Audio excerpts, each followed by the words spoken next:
بسم الله الرحمن الرحيم الحمد لله رب العالمين والعاقبة للمتقين ولا عدوان إلا على الظالمين والصلاة والسلام على أشرف الأنبياء والمرسلين نبينا محمد وعلى آله وصحبه أجمعين سلام الله عليكم ورحمة الله وبركاته.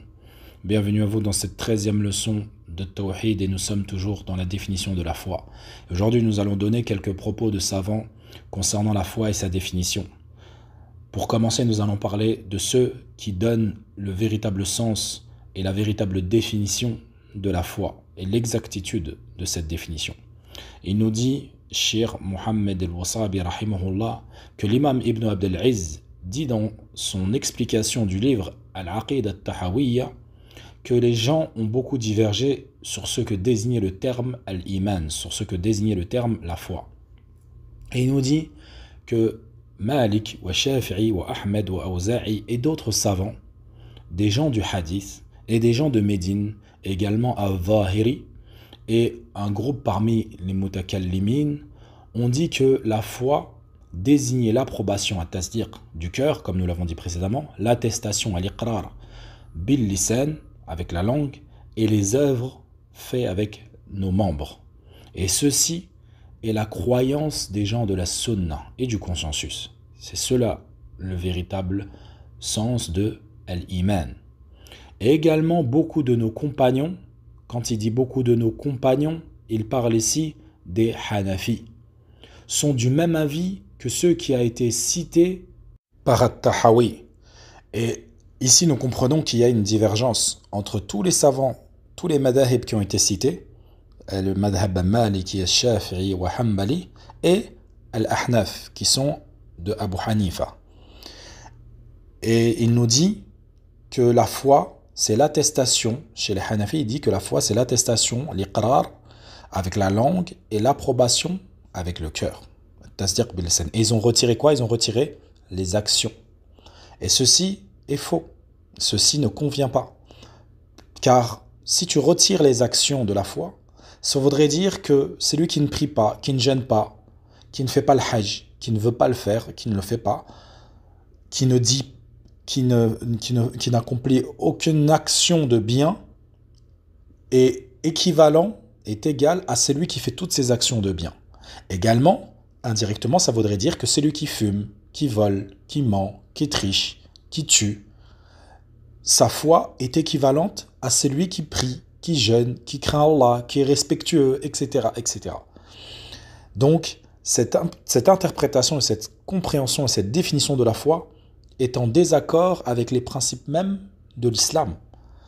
Car la foi, c'est, comme nous l'avons dit dans le cours précédent, une parole avec la langue, une approbation avec le cœur et des actions, des œuvres faites avec les membres.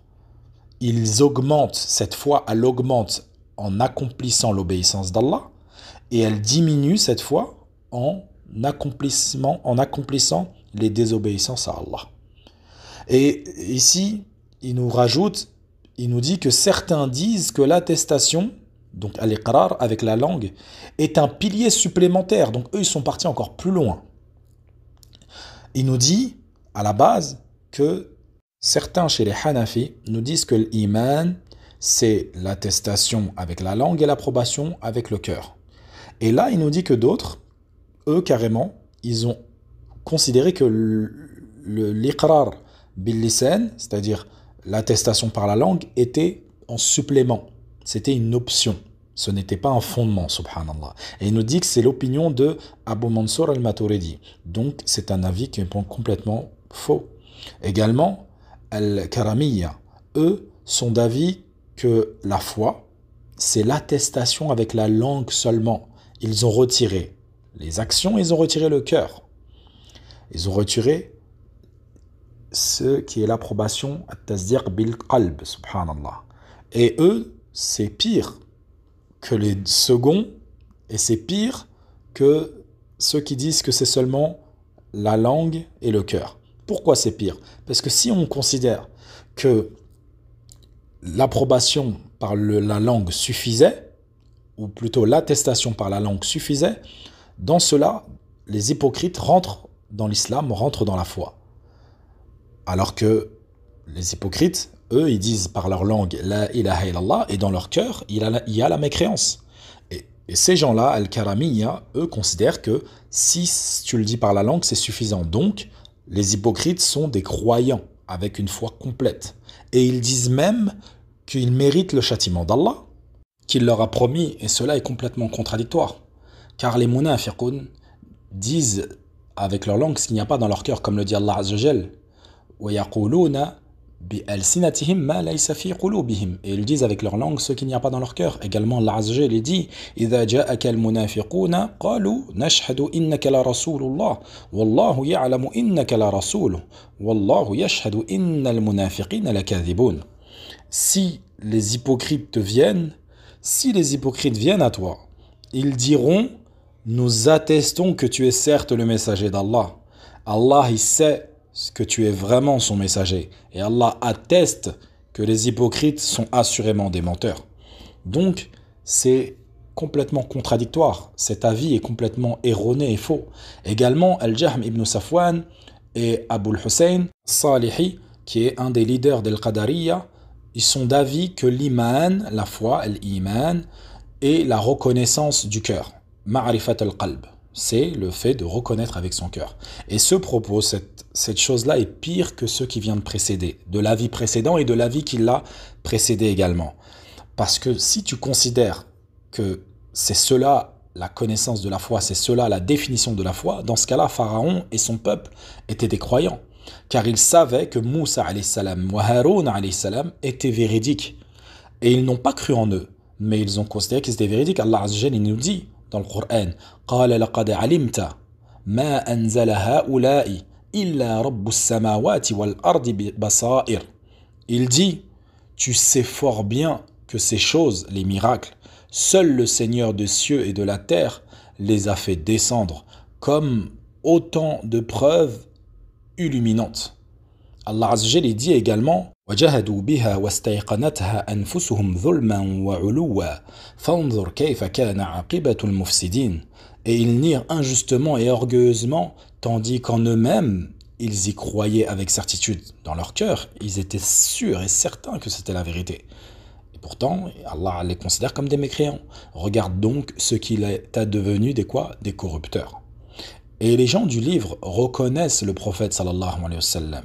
Ahl al-Kitab, ils savent que le Muhammad est le messager d'Allah, comme ils reconnaissent leurs propres enfants. Mais ils n'ont pas cru en lui, et ils ont démenti et l'ont pris en ennemi. Et également, selon Jahm ibn Safwan, dans ce cas-là, Abu Talib était aussi croyant. Comme il le dit à Abu Talib à la fin de sa vie, j'ai certes su que la religion de Muhammad était la meilleure des religions de la création, sans la crainte des blâmes et des injures. Vous m'auriez certes trouvé dévoué à elle de façon évidente. Et ça, c'était un poème qu'il avait donné à la fin de sa vie pour montrer à quel point il savait que c'était le haqq, que c'était la vérité. Et pire encore, dans ce cas-là, Iblis, na'udhu billahi min, il est considéré selon Jahm ibn Safwan comme étant également croyant et d'une foi complète, car Iblis savait et reconnaissait parfaitement qu'Allah Azza wa Jal était lui le Seigneur des mondes et c'est lui qui méritait l'adoration. Allah Azza wa Jal dit Qala Rabbi fanzurni ila yawmi yub'athun. Il le reconnaissait en tant que Seigneur, il disait mon Seigneur, donne-moi donc un délai jusqu'au jour où ils seront ressuscités. Et il dit également Qala Rabbi bima aghwaytani. Il dit oh mon Seigneur, parce que tu m'as induit en erreur. Et il dit également Qala fabi'izzatika la ughwiyannahum ajma'in. Par ta puissance, dit Iblis, je les séduirai tous. Et les mécréants, selon Jahm ibn Safwan, c'est l'ignorance de l'existence d'Allah, l'ignorance de l'existence du Seigneur des mondes. Alors que personne n'est plus ignorant de son Seigneur que Jahm ibn Safwan. Et Jahm ibn Safwan en découle une secte qui s'appelle Al-Jahmiya. Ces gens qui s'affilient à Jahm ibn Safwan, dans sa croyance, il considère qu'Allah Azza wa Jal étant l'existence absolue et ils ont dépouillé Allah Azza wa Jal de tous ses noms et ses attributs. Ils ont considéré qu'Allah Azza wa Jal, il n'avait pas comme nom Al-Sami', Al-Basir, Al-Hayy, Al-Qayyum, ila akhiri min asma'illah Azza wa Jal. Et ils ont considéré qu'il n'avait pas Al-Sam', Al-Basar, ses attributs. Ils ont dépouillé de ses attributs également. Donc, eux qui considèrent mécréant celui qui ne connaît pas, qui ne reconnaît pas et qui ne connaît pas Allah, eux-mêmes ne connaissent pas Allah Azza wa Jal. Et ça, c'est la parole de Shir Ibn Abd al-Aziz qui nous dit que si on considère que la mécréance, c'est l'ignorance de l'existence d'Allah, en effet, il a décrit Jahm ibn Safwan comme étant Allah Azza wa Jal, l'existence absolue, et il l'a dépouillé de ses attributs. Il n'y a pas plus méconnaissance plus grande que celle-ci. Al-Jahm ibn Safwan est donc mécréant par ses propres aveux. Et il existe d'autres croyances avec des détails et des précisions qu'il n'a pas voulu citer ici. Fin de propos de Ibn Abd al-Aziz, qu'Allah lui fasse miséricorde. Shir al-Wasabi nous dit Al-Iman chez les Ash'ari, Al-Ash'ariya, c'est l'approbation, c'est le tasdiq. Comme il est cité dans l'ouvrage Fath al-Majid, au chapitre Alam tara ila alladhina yaz'umuna annahum amanu bima unzila ilayk. N'as-tu pas vu ceux qui prétendent croire en ceux qu'on a fait descendre vers toi, toi le prophète d'Allah. Et il dit, Shir al-Wasabi, il n'y a aucun doute que la vérité réside dans les propos suivants des gens de la sunna et du consensus, qui ont dit que la foi, c'est une parole prononcée avec la langue, une conviction du cœur et des œuvres avec les membres. Al-Iman, il augmente avec l'obéissance d'Allah et il diminue avec sa désobéissance. Et ça, nous le remarquons tous. Quand nous venons à la Mecque pour accomplir une Umrah, on ressent, la plupart d'entre nous, l'envie de faire plus d'actions de bien. Nous voulons plus apprendre notre religion. Et ça, c'est l'augmentation de notre foi. Et quand nous nous trouvons dans des situations où nous commettons des péchés, nous avons du mal à nous lever au Fajr, nous avons du mal à accomplir des œuvres. Et ça, c'est la diminution de la foi. Subhanallah. Donc, la définition bonne de la foi, c'est celle qui a été donnée par Ahl Sunnati wal Jama'a. فنسأل الله التوفيق والسداد وسبحانك اللهم بحمدك واشهد ان لا اله الا انت واستغفرك واتوب اليك.